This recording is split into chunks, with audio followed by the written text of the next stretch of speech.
Vous savez, je suis celui qui a créé en 69 le comité Israël-Palestine, à l'époque soutenu d'ailleurs par Jean-Paul Sartre.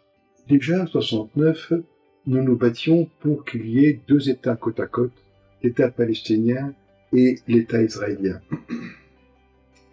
Et malheureusement, l'histoire s'est comportée d'une manière telle que les extrémistes d'un camp ont renforcé les extrémistes de l'autre camp. On est arrivé aujourd'hui à une situation où on a, je dirais, des gens qui chacun ont construit une manière de voir les choses difficilement compatible avec l'autre. Le Hamas, par exemple, qui tient à la destruction d'Israël, et de l'autre côté, les Israéliens qui sont convaincus qu'on en veut à leur existence. Alors évidemment, ceci amène une situation où la majorité de la population soutient un gouvernement de droite contre le Hamas et où la majorité de la population palestinienne soutient le Hamas contre Israël. Et malheureusement, on arrive à une exacerbation telle que la paix devient difficile. Or, qu'est-ce qui est important pour un systémicien? Ce qui est important pour un systémicien, c'est quand on a tenté des choses qui n'ont pas marché, il faut changer. Ce qui s'est passé, par exemple, récemment entre Gaza et Israël, c'est la Xème fois que ça recommence. Et on voit bien que c'est les mêmes solutions qui sont amenées au même problème, qui vont redonner des escalades. Et c'est là où on voit bien qu'il faut sortir de ce cycle.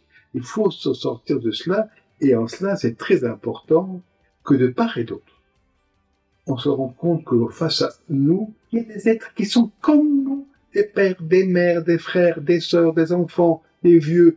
Ils sont comme nous, des malades, des gens en bonne santé. Ils sont comme nous, on est frères. Et alors, comment arriver, à un moment donné, à permettre aux gens de respirer? Donc, moi, je pense qu'effectivement, il est fondamental qu'on sorte de ce statu quo, de part et d'autre. Et vous savez, même si on reprend ce qui s'est passé en Gaza et Israël, j'ai vu des interviews de personnes qui disaient comment est-ce que, à Gaza, avant que Gaza ne soit restitué aux Palestiniens, les Israéliens allaient manger au port à Gaza, les gens de Gaza allaient travailler en Israël, et les gens s'invitaient mutuellement à leur mariage, à leurs fêtes, etc. Ce n'est qu'après la prise de pouvoir du Hamas à Gaza, et après qu'ils aient enlevé Shalit, et après qu'on ait enfermé les Palestiniens dans une situation où ils ne peuvent plus sortir de Gaza, que la situation s'est empirée. Et évidemment, moi ce que je souhaite, c'est comment faire pour que les gens de Gaza puissent sortir, et comment faire en même temps pour que les Israéliens soient convaincus que leur sécurité est préservée. Ça n'arrive pas à ça. Ça n'arrive pas à la fois offrir aux Palestiniens de Gaza la possibilité de pouvoir vivre librement, sortir librement, et en même temps d'offrir aux Israéliens la conviction qu'on ne va pas chercher à recréer des tunnels ou à leur les bombarder. Ça va continuer à rester comme ça. Mais au-delà de ça, le vrai problème, c'est qu'il faut deux États. Il faut une reconnaissance de la Palestine par Israël et une acceptation de l'existence d'Israël par les Palestiniens. Et ça signifie pour moi que, idéalement, Jérusalem devrait être une ville pour la Palestine et pour Israël, que ce soit la capitale des deux. Et pour moi, là, pour commencer à reconstituer quelque chose de nouveau, de l'ordre d'une fraternité.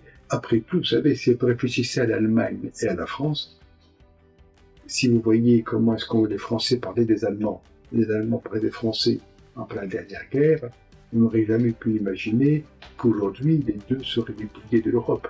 C'est ce que souhaitent aux Israéliens palestiniens, de replier du Moyen-Orient dans une fraternité retrouvée.